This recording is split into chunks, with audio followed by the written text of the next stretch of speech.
Hello! Petite vidéo aujourd'hui improvisée, je comptais pas la faire, mais finalement si, parce que je commence à me chauffer grave pour Cannes qui arrive ce week-end, et donc je voulais un peu vous parler de ce que j'allais faire et un peu de mes attentes. Donc comme d'habitude, par anticipation, le pouce bleu, parce que ça va être une vidéo géniale évidemment. Abonnez-vous et puis allez sur la boutique Golden Meeple. Petit truc aussi dont j'ai pas parlé depuis un moment, mais si vous voulez soutenir la chaîne, vous pouvez. Il y a un Patreon, un KissKissBankBank surtout, c'est plutôt là que c'est à jour. Donc voilà, n'hésitez pas, même pour 1 euro, 2 euros, c'est toujours cool parce que pour faire ces vidéos, ça prend quand même pas mal de temps. Et du coup, ça me permettra de devenir riche et d'acheter plein de jeux, évidemment. Et allez sur la boutique partenaire Golden Meeple. Voilà, sans plus tarder, on attaque. Donc, alors, j'y vais à partir de vendredi. Je savais pas qu'il y avait une journée pro le jeudi, du coup je suis un peu dégoûté. J'ai pris un train pour arriver le jeudi soir. Et donc le vendredi va être une journée très chargée parce que le samedi et dimanche on va y revenir, mais ça va être occupé par la Coupe de France d'Arc Nova. Mais du coup je me suis fait un petit programme. Vendredi ça va. Alors on va commencer dans l'ordre, parce qu'en fait, ça va commencer par quoi? Je vais aller sur le stand Asmodée, qui a priori est gigantesque, qui prend tout l'espace enfant de l'année dernière, si vous êtes allé l'année dernière, donc c'est un étage complet, hein, tranquille. Et dans cet étage complet, il y a un espace énorme pour Star Wars Unlimited. Ouais, je parle que de jeux de cartes en ce moment, je suis désolé. Mais celui-là, je sais pas pourquoi, je me suis chauffé, ça fait 4 mois que j'y joue sur le net, donc je connais tout le pool de cartes, je sais à peu près tout ce qui arrive. Et donc là, c'est la première française. On va pouvoir, bah déjà, les gens vont pouvoir tester le jeu sur des decks démo. Et puis, il y a ce qu'ils appellent une expérience VIP où, en fait, il faut payer pour avoir un pack d'avant-première avec quelques premiers boosters à sortir, quelques tokens et tout. Et j'espère faire quelques games avec des gens qui connaissent un peu le jeu. Mais voilà, faut aller s'inscrire a priori. Putain, j'espère qu'en faisant cette vidéo, je ne vais pas faire que vous allez tous vous inscrire comme des oufs et que moi je vais pas avoir de place. Mais voilà, vendredi matin, je vais aller m'inscrire. Faut que j'arrive à me lever assez tôt. Mais voilà, vous le savez, je suis très hypé par ce jeu-là. J'ai parlé de Alter la semaine dernière, qui a fait de bonnes stats d'ailleurs, je suis assez étonné. Je pensais pas. Donc ça veut dire qu'il y a quand même une curiosité qui s'installe autour des jeux de cartes, même si je vois beaucoup de commentaires qui disent que, bah, évidemment, le modèle économique fait pas rêver, et moi le premier. Là, je me lance un peu dans celui-là et je vais voir. Parce qu'en fait, je l'ai jamais vraiment fait. J'ai joué à Magic il y a très longtemps quand j'étais jeune et ça avait été un putain de gouffre afrique horrible. Et je pense que ça m'avait traumatisé, surtout qu'à l'époque, j'étais complètement pauvre. Non pas que maintenant je roule sur l'or, mais à l'époque, quand j'étais étudiant, c'était vraiment, vraiment chaud. Et du coup, ouais, j'étais un peu traumatisé par ça. Là, on va tester. Je sais pas trop ce qu'ils ont prévu pour la presse. Du coup, j'ai rendez-vous avec José. Il m'a pas du tout dit ce qu'il y avait d'ailleurs non plus. Donc peut-être qu'on va avoir des cartons entiers de boîtes de boosters, j'en doute. Mais voilà, ça va être très cool. Je vous conseille d'aller le tester. En vrai, les règles sont très très simples. En 5 minutes, elles sont expliquées. Vous aurez un fil du jeu, voir si ça vous chauffe ou pas. Moi, j'aime beaucoup l'esthétique aussi du jeu, donc voilà, ça joue forcément probablement. J'aime le rythme du jeu. Je sais déjà à peu près ce que je vais jouer. Voilà. À voir comment le modèle CCG derrière. Est-ce que, en tant que joueur, en revendant des cartes rares et peu jouées, ça permet de financer les cartes dont tu as vraiment besoin? Je sais pas. On va voir. Le taux de légendaire est quand même très très faible et ça fait un petit peu peur. C'est-à-dire que les boîtes de boosters sont moins chères que leur cana, mais les légendaires sont assez rares. Donc ça fait chier parce qu'il y a des légendaires qui sont complètement indispensables déjà, notamment Dark Vador, hein, qui est joué dans quasi tous les decks vilains parce que vert est joué dans quasi tous les decks vilains. Donc voilà, c'est Dark Vador en triple, ça va être totalement indispensable, très clairement. Donc voilà, j'en dis pas plus. Je vais en parler plus longuement. Bah déjà, je vais faire des vidéos dessus pendant Cannes. Je vais en parler plus longuement à ce moment-là. Mais voilà, tout ça pour dire que clairement, ça va être ma première étape. Ma deuxième étape, ça va être le stand Intrafin. Parce que ils ont des Eurogames qui me chauffent de manière générale et ils font tous les Luciani en général en ce moment. Donc voilà, ça va être Pampero, je l'avais testé l'année dernière. Je veux aller juste par curiosité voir s'il y a des choses qui ont changé par rapport au proto que j'ai reçu. Proto, au jeu en dev que j'ai reçu, parce que c'est pas du tout un proto.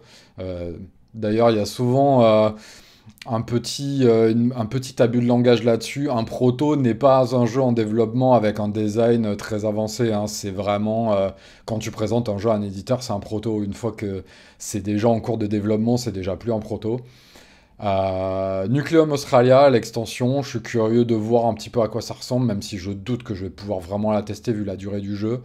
Anunnaki, ça par contre, je le testerai bien. J'espère trouver une table assez facilement. Voir Ibris par curiosité, là, le nouveau, là, ce que ça dit. Je crois que c'est une extension, je crois pas que c'est le nouveau Ibris. J'espère que c'est le nouveau Ibris, mais je suis pas totalement sûr. Parce que si c'est le nouveau Ibris, c'est un gameplay totalement différent et ça me chauffe de tester.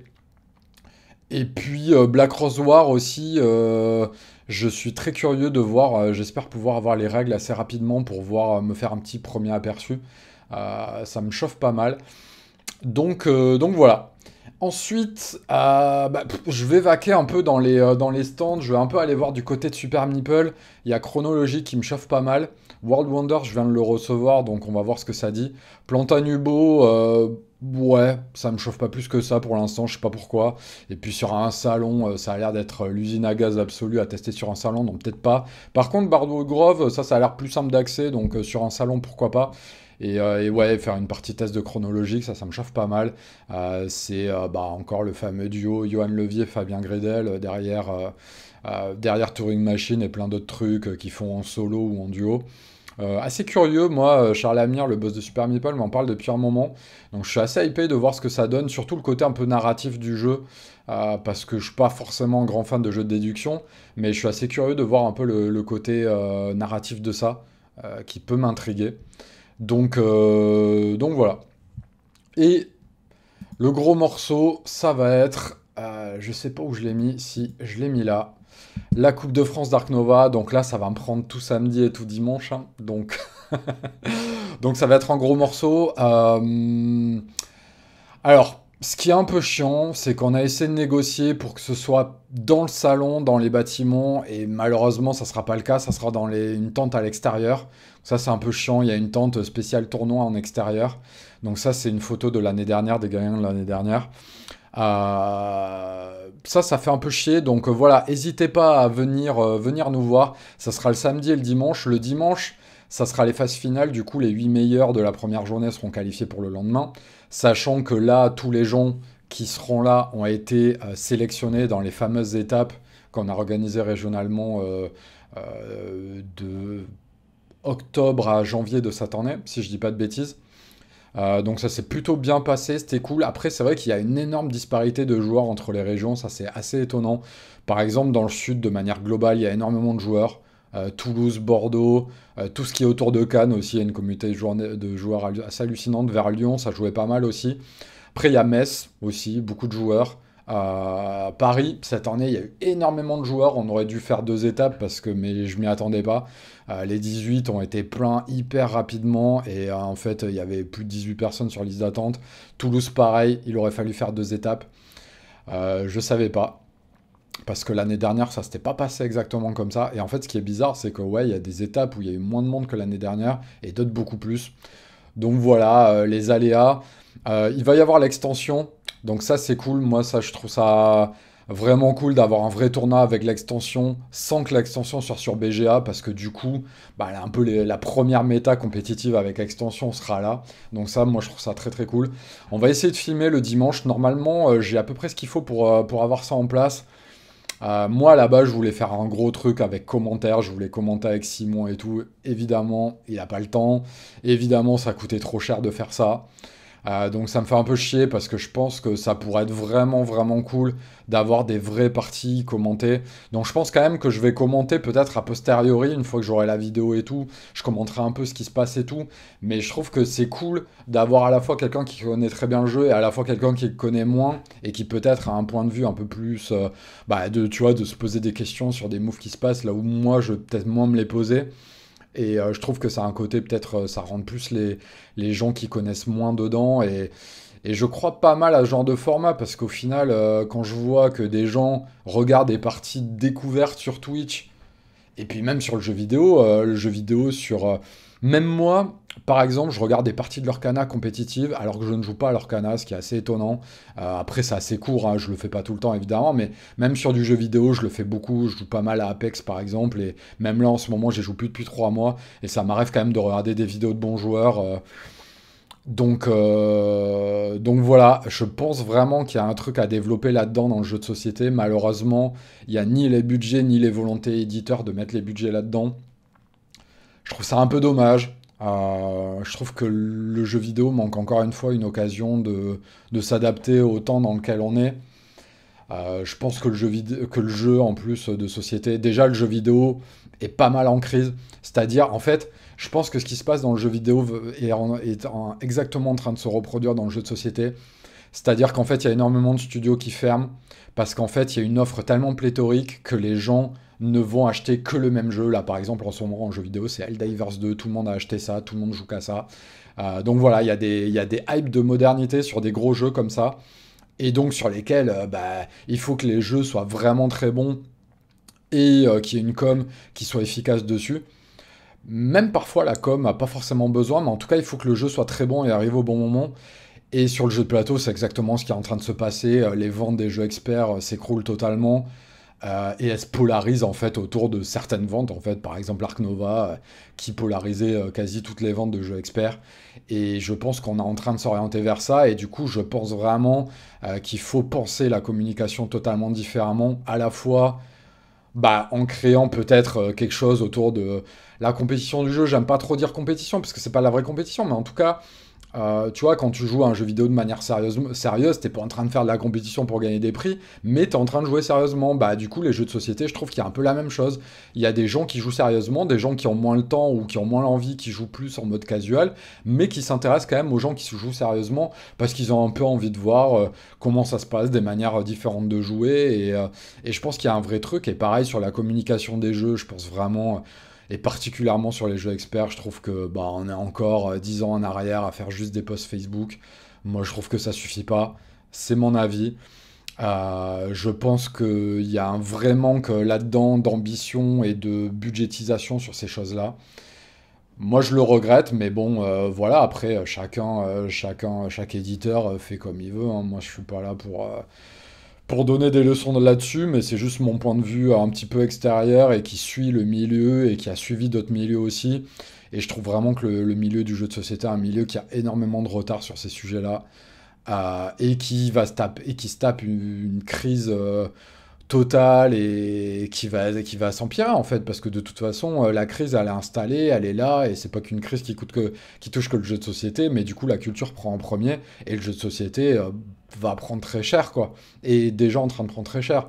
Donc voilà, il faut repenser les choses différemment, moi je pense, si on n'a pas envie que le jeu expert redevienne une niche comme il l'était dans les années 80-90, où ça concernait que des gens que des ingénieurs qui mettaient tout leur thune de hobby là-dedans, qui se renseignaient comme des geeks, et je dis pas ça de manière péjorative, mais voilà. Putain, j'ai totalement digressé, ça devait être une vidéo sur Cannes, et là je suis en train de parler de ça, mais parce que voilà, je le sens un peu aussi autour de ça, et tu vois, par exemple, ça saoule que Cannes, par exemple, quand tu leur dis on a envie de faire un truc cool autour d'un tournoi d'Ark Nova, qui est quand même l'As d'or, hein, je veux dire, pour eux, moi, je m'en fous, Asdor ou pas, mais en tout cas, pour eux, c'est eux qui mettent ce genre de prix en avant. Donc un jeu dont un prix qu'ils mettent en avant, ils essaient même pas de le pousser, de faire un effort auprès de l'éditeur pour essayer de trouver un emplacement cool, à un tarif un petit peu, un petit peu plus cool, pour commencer à lancer un truc. Pah, c'est blasant en fait, parce que moi j'ai essayé de pousser auprès de Super Meeple essaie de pousser auprès d'eux, bah du coup ça refroidit Super Meeple, moi ça me saoule aussi, et donc du coup ça crée pas du tout de dynamique positive, et en fait les acteurs du milieu en ont rien à foutre, et on est toujours dans ce truc de, on se pousse pas en avant en fait. Moi je sens pas, depuis que je suis dans ce milieu-là, de gens qui se poussent en avant en fait, et c'est ça qui est vraiment pour moi un énorme problème. Et sans vouloir repolémiquer là-dessus, mais ma vidéo de l'année dernière sur l'As d'Or, même si elle était maladroite et condescendante et tout ce qu'on a envie de dire là-dessus, en attendant, elle posait des questions qui, je pense, mais pouvaient être posées par certaines personnes, dont moi, Et moi, je trouve ça cool, en fait, de s'émuler et de s'améliorer et de se poser les questions sur comment s'améliorer, comment gagner en crédibilité, euh, comment être plus transparent auprès des gens, auprès du public, faire mieux comprendre aux gens comment ça se passe et pas avoir l'impression d'un entre-soi permanent. Parce que le jeu, ouais, on va pas se le cacher, moi, je pense que d'un point de vue extérieur, ça donne l'impression d'un entre-soi permanent et c'est pas totalement faux, parce que je ressens un petit peu la même chose moi aussi. Et autant, bah, quelque part, c'est cool parce que ça crée une bonne ambiance, mais d'un autre côté, moi, je ressens pas du tout d'émulation positive à s'améliorer et à essayer de pousser à la fois les créateurs de contenu, les éditeurs, les festivals et tout le monde, en fait, à se pousser vers l'avant sur comment bah, s'améliorer pour faire mieux et pour être un secteur qui va mieux tenir ce qui arrive, là, l'ouragan qui arrive, en fait, quoi et qui a déjà commencé à arriver, quoi. Donc là, pour donner un petit exemple, dans les stats de vente sur les jeux à plus de 50 euros, il y a moins de 30% de baisse en un an. C'est absolument colossal, quoi. Donc là, comme je disais dans la dernière vidéo, l'idée des éditeurs, c'est de se dire, bon, on va arrêter de sortir des jeux à plus de 50 balles, tu vois, mais c'est complètement absurde, en fait, de se dire ça quand tu vois les ventes dans Ark Nova, par exemple. En fait, moi, je pense qu'il faut se dire, c'est si tu sors un jeu à plus de 50 balles, mets-y vraiment le paquet, et développe vraiment, et mets des budgets à ça. Et bah si ça marche pas et que à terme ta boîte est cool, au moins t'auras testé. Mais le problème c'est qu'attendre à rien faire, moi j'ai l'impression que c'est un peu la petite mort quoi. C'est-à-dire attendre que l'ouragan arrive, le voir arriver et pas essayer de mettre des moyens en place. Et c'est là où par exemple je reviens sur Star Wars, c'est là que je trouve pas mal, même si Asmodée c'est une énorme machine, on va pas se le cacher, et même Altered, c'est qu'ils essaient vraiment, Altered, que ça se plante ou pas, on s'en fout. Enfin, on s'en fout, non, eux, ils s'en foutent pas, évidemment. Moi, je leur souhaite tout le succès, mais putain, ils essaient. Ils essaient vraiment, et ils mettent des moyens de communication, ils font des journées influenceurs, comme je disais la dernière fois, qui sont cool. Ils essaient de mettre tout en avant, ils font peut-être des erreurs au passage et tout, mais qui ne fait pas d'erreur? Il y a que les gens qui tentent pas qui font pas d'erreur. Donc moi, je pense qu'on est dans un moment où il faut tenter des choses, en fait, et il faut y aller. Et quitte à prendre quelques risques financiers, je sais pas, avoir une entreprise, moi je sais pas, mes parents ils avaient une entreprise qui a coulé, bah ça fait partie du truc, moi j'ai l'impression, à un moment, tu vois, j'ai vu la série Tapis aussi, que je vous conseille d'ailleurs fortement, c'est la première série française que je conseillerais de ma vie, je pense. C'est vraiment excellent.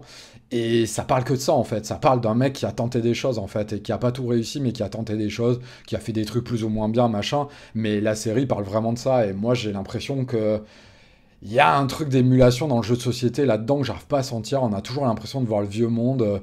Moi, j'ai l'impression que ce Cannes, ça va être encore le vieux monde, c'est-à-dire la cérémonie des As d'or, les éditeurs qui communiquent de la même manière que d'habitude. Sauf, comme je dis, je trouve que sur Star Wars, il y a un petit truc. Un Trafin, mine de rien, ils ont embauché quelqu'un à la com aussi. J'ai l'impression qu'ils essaient un peu plus de pousser. Et puis, ils essaient de vraiment faire un truc autour d'Ibris et tout. Donc, j'ai quand même l'impression qu'ils tentent un petit peu des trucs. Voilà, moi, à voir avec mes discussions avec les éditeurs, qu'est-ce qu'on va sentir là-dedans et tout, mais moi je sens pas un changement fondamental et j'ai l'impression que ça va se payer quoi, à un moment ou à un autre et je pense assez rapidement, vu comment les choses s'organisent, je pense vraiment ouais que et voilà, et le jeu sur lequel je suis en train de travailler en ce moment et tout, on va essayer d'être au max ambitieux là-dessus. Voilà, ça va demander beaucoup d'énergie et tout, et ça en demande déjà beaucoup au développement, mais je pense que quitte à faire un truc, autant d'essayer d'aller à fond et on verra ce que ça dit, quoi.